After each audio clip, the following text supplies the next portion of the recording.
À bas les chefs par Joseph Déjacque. Nous ne sommes plus au temps fabuleux de Saturne, où le père dévorait ses enfants, ni au temps judaïque d'Hérode, où Légion massacrait toute une génération de frêles innocents. Ce qui, après tout, n'a pas empêché Jésus d'échapper au massacre et Jupiter à la dévoration. Nous vivons une époque où l'on ne tue plus guère les enfants par le glaive ou la dent, et où il paraît assez naturel que les jeunes enterrent les vieux. Enterrons donc tout ce qui a fait son temps. Hercule est mort, pourquoi chercher à le ressusciter? On ne pourrait tout au plus que le galvaniser. La massue est moins forte que le salpêtre est moins fort que la pile électrique, et la pile électrique est moins forte que l'idée. À toute idée présente et à venir, salut! L'autorité a régné si longtemps sur les hommes, elle a tellement pris possession de l'humanité, qu'elle a laissé partout garnison dans son esprit. Aujourd'hui encore, il est difficile, autrement qu'en idée, de la saper de fond en comble. Chacun des civilisés est pour elle une forteresse qui, sous la garde des préjugés, se dresse en ennemi sur le passage de la liberté, cette envahissante Amazone. Ainsi, tel qui se croit révolutionnaire et ne jure que par la liberté, proclame néanmoins la nécessité de la dictature, comme si la dictature n'excluait pas la liberté et la liberté la dictature. Que de grands enfants, à vrai dire, parmi les révolutionnaires, et de grands enfants qui tiennent à leur dada, à qui il faut la République démocratique et sociale sans doute, mais avec un empereur ou un dictateur, ce qui est tout un pour la gouverner. Gens montés à califourchon et la face tournée vers la croupe sur leur carcasse d'âne, et qui, les yeux fixés sur la perspective du progrès, s'en éloignent d'autant plus qu'ils font plus de chemin pour s'en rapprocher, les pieds dans cette position, galopant du côté opposé au devant de la tête. Ces révolutionnaires-là, politiqueurs au cou pelé, ont conservé avec l'empreinte du collier l'attache morale de la servitude, le torticolis du despotisme.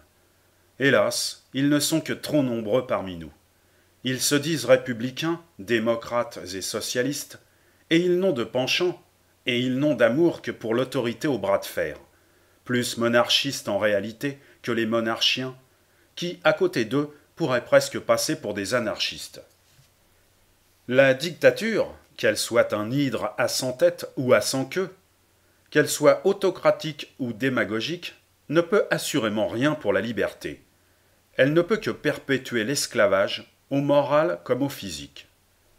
Ce n'est pas en enrégimentant un peuple d'ilotes sous un joug de fer, puisque fer il y a, en l'emprisonnant dans un uniforme de volonté proconsulaire, qu'il peut en résulter des hommes intelligents et libres. Tout ce qui n'est pas la liberté est contre la liberté. La liberté n'est pas chose qui puisse s'octroyer. Il n'appartient pas au bon plaisir de quel personnage ou comité de salut public que ce soit de la décréter, d'en faire largesse. La dictature peut couper des têtes d'hommes, elle ne saurait les faire croître et multiplier.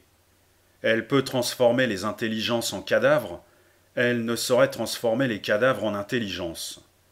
Elle peut faire ramper et grouiller sous sa botte de verge les esclaves, comme des vers ou des chenilles, les aplatir sous son pas pesant. Mais seule la liberté peut leur donner des ailes. Ce n'est que par le travail libre, le travail intellectuel et moral que notre génération, civilisation ou chrysalide, se métamorphosera en vif et brillant papillon, revêtira le type humain et prendra son essor dans l'harmonie. Bien des gens, je le sais, parlent de la liberté sans la comprendre. Ils n'en ont ni la science, ni même le sentiment. Ils ne voient jamais dans la démolition de l'autorité régnante qu'une substitution de nom ou de personne. Ils n'imaginent pas qu'une société puisse fonctionner sans maître ni valet, sans chef ni soldat. Ils sont pareils en cela à ces réacteurs qui disent « Il y a toujours eu des riches et des pauvres, il y en aura toujours. » Que deviendrait le pauvre sans le riche? Il mourrait de faim.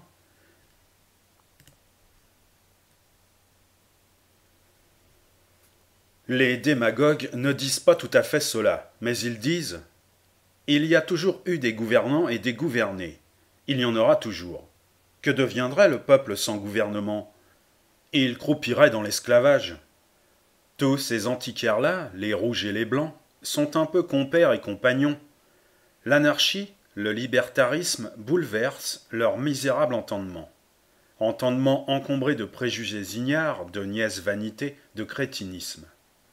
Plagiaires du passé, les révolutionnaires rétrospectifs et rétroactifs, les dictaturistes, les inféodés à la force brutale, tous ces autoritaires cramoisis qui réclament un pouvoir sauveur, croisseront toute leur vie sans trouver ce qu'ils désirent.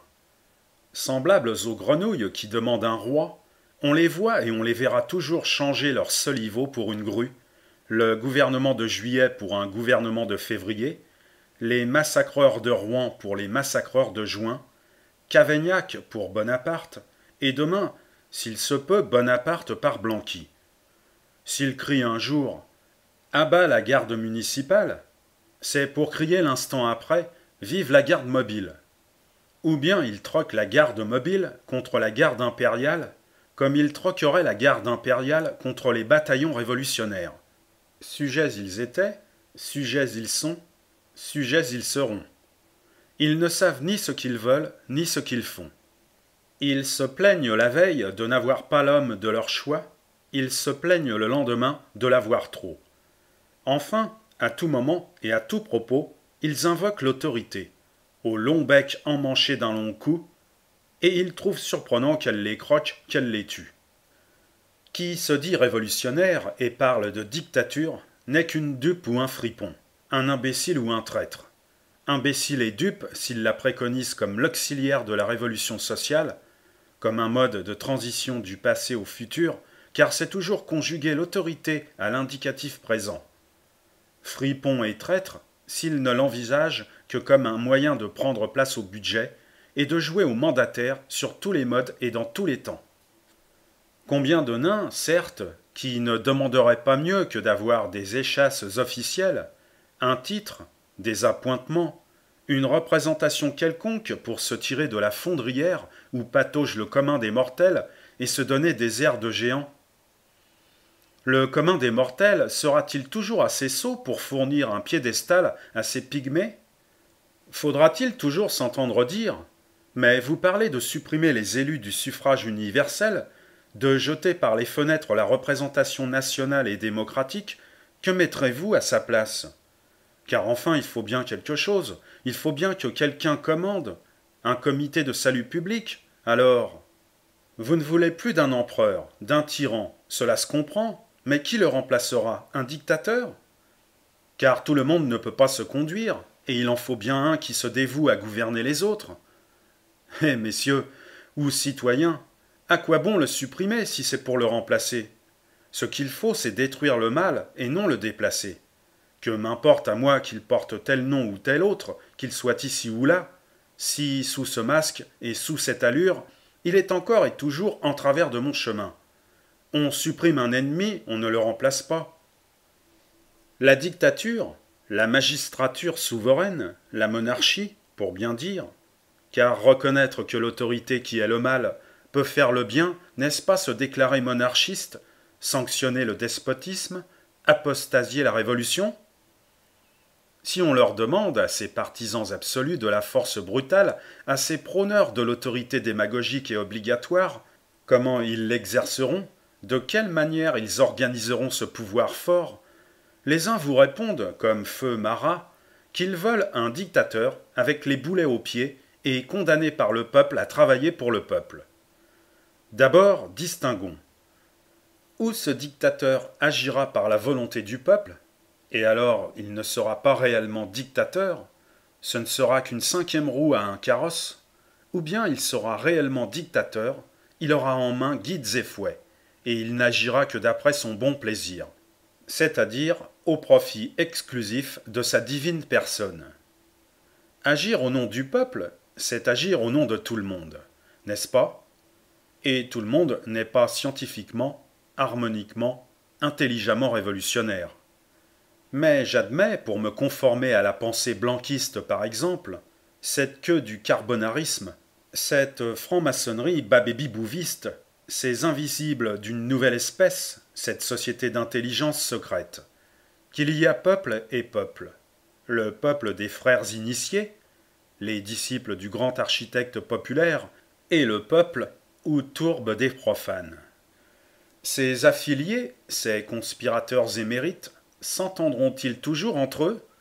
Seront-ils toujours d'accord sur toutes les questions et dans toutes leurs sections? Qu'un décret soit lancé sur la propriété ou sur la famille, ou sur quoi que ce soit, les uns le trouveront trop radical, les autres pas assez. 1000 poignards pour l'or se lèveront 1000 fois par jour contre le forçat dictatorial. Il n'aurait pas 2 minutes à vivre celui qui accepterait un pareil rôle. Mais il ne l'acceptera pas sérieusement, il aura sa coterie. Tous les hommes de curé qui se serreront autour de lui et lui feront un bataillon sacré de valets pour avoir les restes de son autorité, les miettes du pouvoir. Alors il pourra peut-être bien ordonner au nom du peuple, je ne dis pas le contraire, mais à coup sûr contre le peuple. Il fera fusiller ou déporter tout ce qui aura des velléités libertaires. Comme Charlemagne, ou je ne sais plus quel roi, qui mesurait les hommes à la hauteur de son épée, il fera décapiter toutes les intelligences qui dépasseront son niveau. Il proscrira tous les progrès qui tiendront plus loin que lui. Il fera comme tous les hommes de salut public, comme les politiques de 93, émules des jésuites de l'Inquisition. Il propagera l'abêtissement général, il anéantira l'initiative particulière, il fera la nuit sur le jour naissant, les ténèbres sur l'idée sociale, il nous replongera, morts ou vifs, dans le charnier de la civilisation. Il fera du peuple, au lieu d'une autonomie intellectuelle et morale, une autonomie de chair et d'eau, un corps de brute. Car pour un dictateur politique, comme pour un directeur jésuite, ce qu'il y a de meilleur dans l'homme, ce qu'il y a de bon, c'est le cadavre. D'autres, dans leurs rêves de dictature, différents quelque peu de ceux-ci, en ce sens qu'ils ne veulent pas de la dictature d'un seul, d'un Samson unitête, mais à 1000 ou à 100 mâchoires de Baudet, de la dictature des petites merveilles du prolétariat, réputées par elles intelligentes parce qu'elles ont débité un jour ou l'autre quelque banalité en prose ou en vers, qu'elles ont barbouillé leur nom sur les listes du scrutin ou sur les registres de quelques petites chapelles politico-révolutionnaires. La dictature enfin des têtes et des bras à poil pour faire concurrence aux rats à poil, et avec mission, comme de juste, d'exterminer les aristocrates ou les Philistins. Ils pensent, comme les premiers, que le mal n'est pas tant dans les institutions liberticides que dans le choix des hommes tyranniques. Égalitaires de nom, ils sont pour les castes en principe. Et en mettant au pouvoir les ouvriers à la place des bourgeois, ils ne doutent pas que tout soit pour le mieux dans le meilleur des mondes possibles. Mettre les ouvriers au pouvoir, en vérité, il faut ne plus se souvenir. N'avons-nous pas eu Albert au gouvernement provisoire? Est-il possible de rien voir de plus crétin? Qu'a-t-il été, sinon un plastron? À l'Assemblée constituante ou législative, nous avons eu les délégués lyonnais. S'il fallait juger des représentés par les représentants, ce serait un triste échantillon de l'intelligence des ouvriers de Lyon. Paris nous a gratifiés de Nadeau, nature épaisse, intelligence de portier, qui rêvait la transformation de sa truelle en sceptre présidentiel, l'imbécile. Puis aussi Corbon, le révérend de l'atelier, et peut-être bien le moins jésuite, car lui, du moins, n'a pas tardé à jeter le masque et à prendre place au milieu et côte à côte des réacteurs. Tels sur les marches du trône, les courtisans sont plus royalistes que le roi. Tels sur les degrés de l'autorité officielle ou légale, les ouvriers républicains sont plus bourgeois que les bourgeois. Et cela se comprend. L'esclave affranchi et devenu maître exagère toujours les vices du planteur qu'il a éduqué. Il est d'autant plus disposé à abuser du commandement qu'il a été enclin ou forcé à plus de soumission et à plus de bassesse envers ses commandeurs. Un comité dictatorial composé d'ouvriers est certainement ce que l'on pourrait trouver de plus gonflé de suffisance et de nullité et, par conséquent, de plus anti-révolutionnaire. Si l'on veut prendre au sérieux le mot de salut public, c'est d'abord et en toute occasion d'évincer les ouvriers de toute autorité gouvernementale et ensuite, et toujours, d'évincer le plus possible de la société l'autorité gouvernementale elle-même. Mieux vaut au pouvoir des ennemis suspects que des amis douteux. L'autorité officielle ou légale, de quelque nom qu'on la décore, est toujours mensongère et malfaisante. Il n'y a de vrai et de bienfaisant que l'autorité naturelle ou anarchique. Qui fut autorité en fait et en droit en 48 ? Est-ce le gouvernement provisoire ? La commission exécutive ? Cavaignac ou Bonaparte ? Ni l'un ni l'autre. Car s'ils avaient en main la force brutale, ils n'étaient eux-mêmes que des instruments, les rouages engrainés de la réaction. Ils n'étaient donc pas des moteurs, mais des machines. Toutes les autorités gouvernementales, même les plus autoritaires, ne sont que cela. Elles fonctionnent par la volonté d'une faction et au service de cette faction, sauf les accidents d'intrigue, les explosions d'ambition comprimées. La véritable autorité en 48, l'autorité de salut universel, ne fut donc pas dans le gouvernement, mais comme toujours, en dehors du gouvernement, dans l'initiative individuelle. Proudhon fut son plus éminent représentant. Je parle dans le peuple et non dans la Chambre. C'est en lui que se personnifia l'agitation révolutionnaire des masses.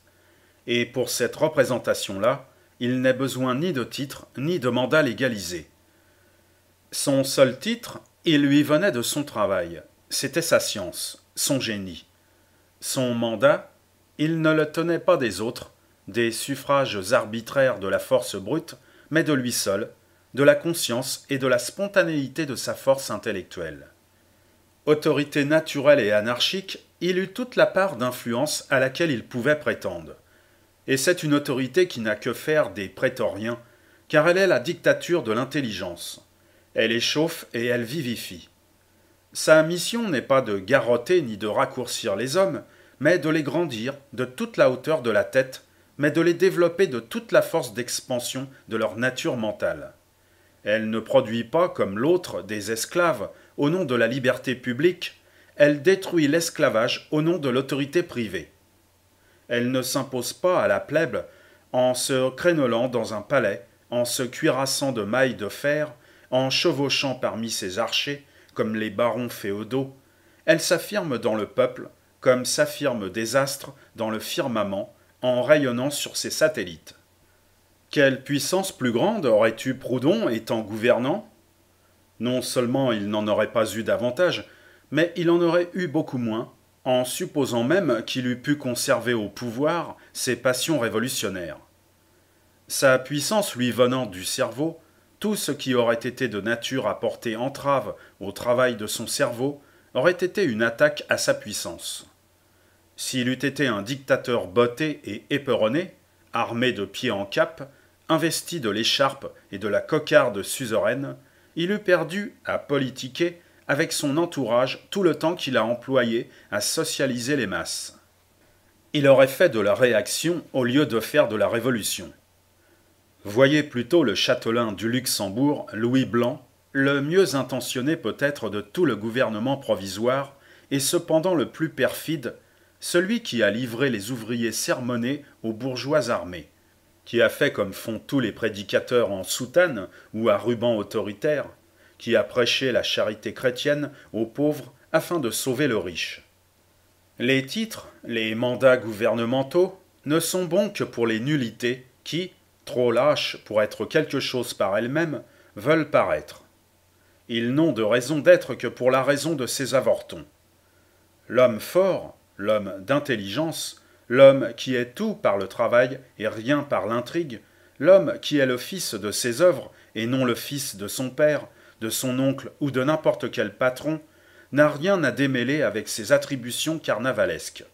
Il les méprise et il les hait comme un travestissement qui souillerait sa dignité, comme quelque chose d'obscène et d'infamant.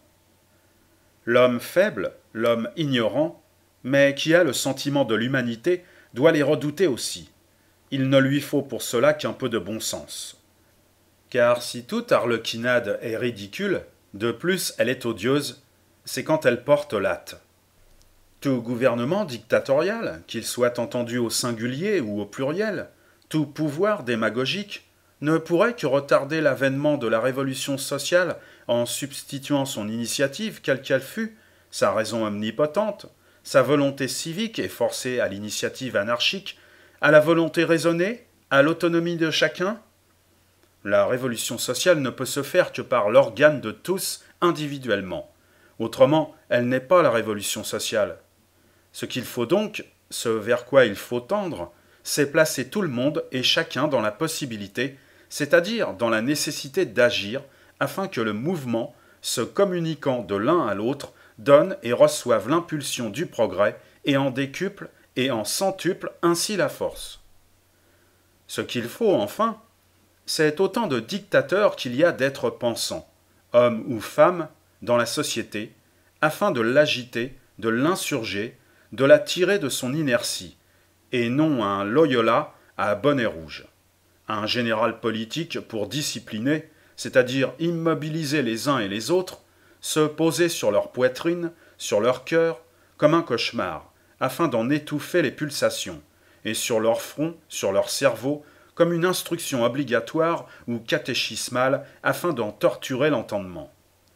L'autorité gouvernementale, la dictature, qu'elle s'appelle empire ou république, trône ou fauteuil, sauveur de l'ordre ou comité de salut public, qu'elle existe aujourd'hui sous le nom de Bonaparte ou demain sous le nom de Blanqui, qu'elle sorte de Ham ou de Belle-Île, qu'elle ait dans ses insignes un aigle ou un lion empaillé, la dictature n'est que le viol de la liberté par la virilité corrompue, par les syphilitiques.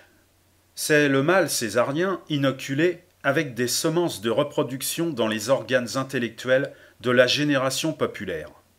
Ce n'est pas un baiser d'émancipation, une naturelle et féconde manifestation de la puberté, c'est une fornication de la virginité avec la décrépitude, un attentat aux mœurs, un crime comme d'abus du tuteur envers sa pupille, c'est un humanicide. Il n'y a qu'une dictature révolutionnaire, qu'une dictature humanitaire. C'est la dictature intellectuelle et morale. Tout le monde n'est-il pas libre d'y participer ? Il suffit de le vouloir pour le pouvoir. Point n'est besoin autour d'elle, et pour la faire reconnaître, de bataillons de licteurs, ni de trophées de baïonnettes. Elle ne marche escortée que de ses libres pensées. Elle n'a pour sceptre que son faisceau de lumière. Elle ne fait pas la loi, elle la découvre. Elle n'est pas l'autorité, elle fait autorité. Elle n'existe que par la volonté du travail et le droit de la science. Qui la nie aujourd'hui l'affirmera demain. Car elle ne commande pas la manœuvre en se boutonnant dans son inertie, comme un colonel de régiment, mais elle ordonne le mouvement en prêchant d'exemple, elle démontre le progrès par le progrès. Tout le monde au même pas, dit l'une, et c'est la dictature de la force brute, la dictature animale. Qui même me suive, dit l'autre, et c'est la dictature de la force intellectualisée, la dictature hominale. L'une a pour appui tous les hommes bergers, tous les hommes troupeaux, tout ce qui commande ou obéit au bercail, tout ce qui est domicilié dans la civilisation. L'autre a pour elle les individualités faites hommes, les intelligences décivilisées. L'une est la dernière représentation du paganisme moderne. Le soir de clôture définitive, ses adieux au public. L'autre est le début d'une ère nouvelle, son entrée en scène, le triomphe du socialisme. Vieille, c'est la loi, il faut mourir. C'est la loi de nature, enfant, tu grandiras. New York, avril 1859.